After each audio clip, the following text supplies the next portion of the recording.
Hi guys, this is Goose here and welcome to my other channel if you've known me from the Guitar Show channel. But on this channel it's kind of more like behind the scenes sort of stuff and my own music, my own musical outlet, and also talking about some of my gear and kind of things I've, through experimentation, things I've kind of found out that might help you. Let's talk about gold foil pickups and coodercaster pickups and kind of my last word on that. Now, back in the day, I did actually use, I went through sort of, my first forays into gold foil pickups. I got some original ones. Weren't exactly the one that Cooder was using, but they were original pickups. What we call original, they were made in the 60s, And basically, they've got a certain sound to them. The originals, I mean, you don't even have to get the exact one that Cooder's using. You can just get like kind of, because there's a lot of variants of these, some of the screws are in a different place or whatever, and for me it doesn't matter. It's because they have rubber magnets, so I've heard, they just have a certain vibe to them. So if I go on the neck pickup,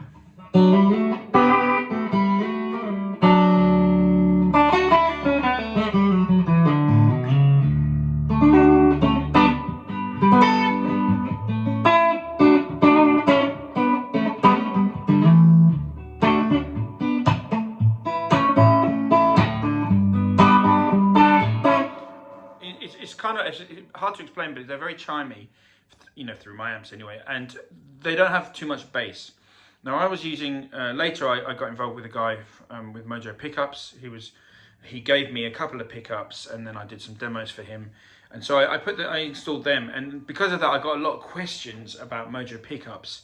I got like literally hundreds, if not thousands, questions about, what do I think about Mojo Pickups. And to be honest, I eventually replaced all my Mojo pickups with the original ones, because I've got this other guitar, which is famously, or not so famously, called the Goosecaster. And the Goosecaster is essentially a Telecaster version of the Coodercaster. And this started life with two Mojo pickups, which I eventually replaced with an original Valco and an original Guitar-tone pickup.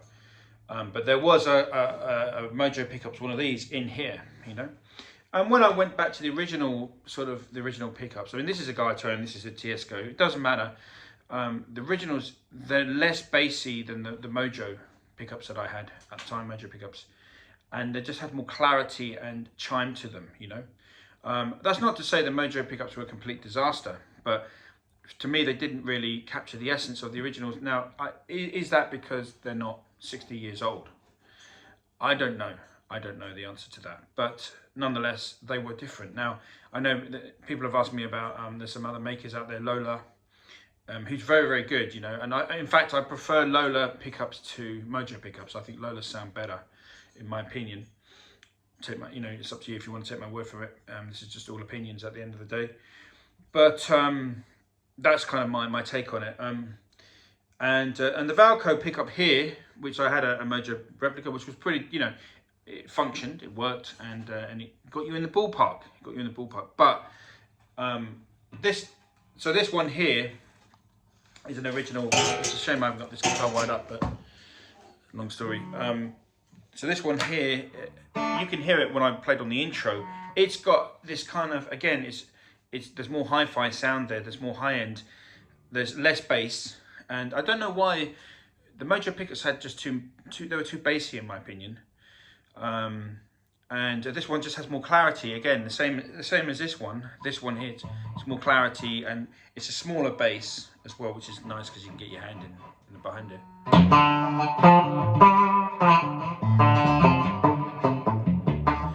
So the lower notes really, just have more. There's more tightness in the sound.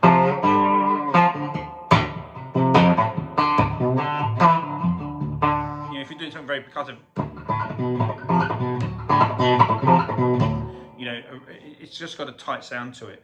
So definitely the original is better than the replica. Now I haven't tried a Lola, Valco pickup. My great friend Henry Kaiser has, and he says they're very good. So there you go. Make of that of what you will. And So I don't want to be like, you know, if people have spent their hard-earned money on a Mojo pickup, I don't want to be dissing it and saying it's no good, you know, because, you know, they work and they function and they're in the ballpark. But if you can get hold of an original, now it doesn't have to be exactly, like I said, this pickup or the Gaia tone, you know. It can just be, you know, in the ball, you know, it could be one of the variant models, and you're going to get the same sound, you know. All that's going to be different is a look. You know, you don't need them to look the same. You just need them to sound the same, in my opinion. So if you're really serious about the coodercaster thing, you know, I would definitely invest a bit of time searching on eBay, and you know, I would definitely invest that time just to try and find an original. Or you know, like I said, the replicas, they'll get you in the ballpark, but I don't think it's 100% that sound. Just not without my amplifiers. You know, with my amplifiers that I've got here, the originals just sound that little bit better, you know. So make of that what you will. It's just an opinion at the end of the day. Yeah, that's really the thing about this video. Another interesting thing is, you know, should you buy a guitar, you know, ready-made? There's a few companies that make coodercasters, or should you make one yourself? I would 100% say make it yourself. If you make it yourself, you can specify the neck, the body. You know, it's also good to connect with a local luthier. You know, somebody who can set it up for you. You know, because you can, you know, if you're not handy with guitars yourself, then you're gonna, or you know, you might be somebody that's good at DIY and want to do it yourself. But otherwise, you can, you know, find out a local luthier who can put that together for you, and they'll always be really delighted to do that, because it's always, you know, they get the same old job every day, and when they get to build a coodercaster, it's always really nice for them to do it. So you collect the parts, give it to luthier, and then they can put it together. And the reward of that is that you're going to get a guitar with the right kind of neck that you like. You know, it doesn't have to be, you know, you don't have to get the exact measurements of the coodercaster. This guitar has actually had 10 necks. This is my, you know, this guitar goes way back.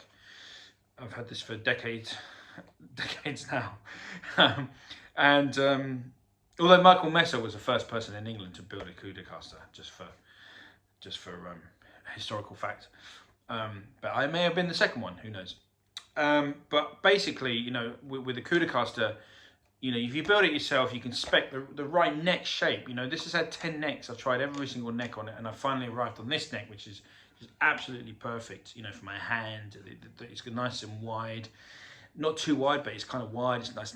It's a bit chunky, but not too chunky, you know, and it's just got the sound. And together, these two just work brilliantly. Now, this is an interesting fact. This is actually, I think, I'm not sure, but I think this is an ash body, okay? So, interestingly, Cooder said that his was a Buddy Holly replica body. So, if it's a Buddy Holly replica body, it's going to be a, what is it, 1958? I can't remember now what Buddy Holly's guitar was. If it was a 54 or 58, you can tell me. It could have been a 56, I don't know. But anyway, they were built with, I think it was a 54. I think it was a 54. I might be wrong here. A 54 Strat, as you well know, is ash. It's an ash body, okay? And this is ash body. And another thing, it's a 3-tone sunburst, but with an ash body. And I think Cooder's has got a 3-tone sunburst as well, if I remember. So this is, and that was totally by accident. The ash body, you know, rosewood neck and an ash body, rather than common alder. You know, the normal Strat kind of configuration would be alder body and a rosewood fretboard. So that's another thing. You might want to think about using ash on your coodercasters. This is something I only just kind of very recently sort of thought about, you know, the ash body and the rosewood neck. So yeah, that's another thing, guys, is just to kind of to think about. But yeah, coming back to the pickups, if you can, guys, get the original ones, you know. Like, I mean, the replicas, you know, maybe, I don't know, I'd have to try more Lolas. But this is kind of my final word, would be look for an original. You know, don't be buying a modern replica pickup and get it and hoping that it's going to sound like Cooder's pickup, because I just don't think it will. I think it will get you in the ballpark, but I think they're just lacking in something, some magic that the originals have. I'm going to show you another guitar which is not strung up at the moment. Is my my Diamond, beautiful, what we need to call Diamond pickups, Dynasonics. Again, something I recently found out, they were only called Dynasonics when they were installed in a Gretsch. I think that's right, because these were used in Gretches and in Guilds back in the day, but Diamond made them. And these pickups, these are the original pickups, okay? They're not gold foils, obviously, but they're the original ones. And these sound amazing, guys. They sound absolutely incredible. And then they went through a few different configurations. But maybe the modern ones sound good as well. Maybe the modern ones can get you in the ballpark. I don't know. But certainly, I always try, in my Telecasters at least anyway, to get the original pickup. If I'm, you know, and it can cost a bit of money, you know, and you have to, it's a bit of a pain to search, but you will find them if you look hard enough. You will find them. Now in Strats and Tellies, for example, let's get in Strats and Tellies. This is my Steve Ray Vaughan replica guitar I made. You know, this is a different thing. So this is a different thing between the coodercaster and the Strat and the Telly. And I'm just going to put this out there just to give you to tell you the difference. I don't use original pickups in Strats, Tellys, and Les Pauls. Two reasons. Number one, the originals cost too much money. Okay, now they're just way too much. And there's a guy called Alan Dingwall who's making my single coils, and I'm not advertising him here, but this is just telling you what I'm using at the moment. I'm using Alan Dingwall pickups in my Strats and my Les Pauls, and you know, I have access to the original versions of Strats and Les Pauls from the 50s and 60s, and I can tell you this guy's got the closest, in my opinion, to the originals. So I think with Strat and Telly pickups, you know, you're not going to get the originals. They're just way too expensive. You know, like P90s as well. You know, they can be very pricey. I think £1,000 for one. I think even now at least two P90s are definitely going to set you back over £1,000 quid.